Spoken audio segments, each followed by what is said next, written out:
एक भक्त हुई भारत में, दक्षिण भारत में, साउथ इंडिया में।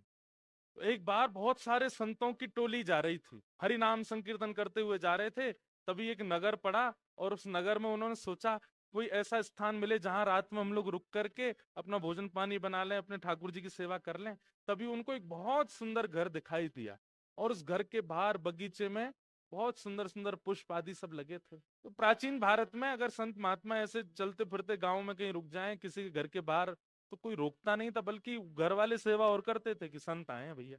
तो एक घर के बाहर सब संतों ने अपना धूना जमा लिया, वहीं बैठ करके टिक्कर बनाने लगे, अपने ठाकुर की सेवा करने लगे। घर जिसका था उस महिला ने ऊपर से झांक करके देखा, उसके नेत्र सजल हो गए कि आज मेरे द्वार पर संत आए हैं, मैं कुछ सेवा करूं।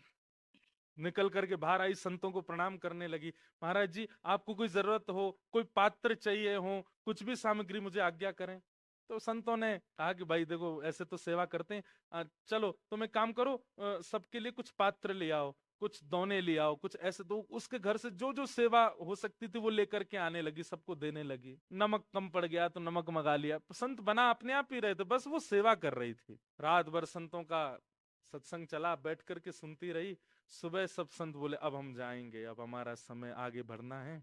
तो दौड़ करके गई और दौड़ करके जाके उसने सुंदर एक दक्षिणा, देते हैं ना महापुरुषों को, सुंदर बहुत अद्भुत कुछ दक्षिणा और कुछ सामग्रियां लाई और ला करके संतों के सन्मुख पधरा दिया। अब तो नहीं होता ऐसा, पर प्राचीन काल में संतों का ऐसा नियम होता था कि वे दक्षिणा देने वाले से पूछते जरूर थे, ये दक्षिणा कमाने का जरिया क्या है तुम्हारा, ये जो धन हमको दे रहे हो ये आता कैसे है, तुम्हारा काम क्या है, व्यापार क्या है, करते क्या हो।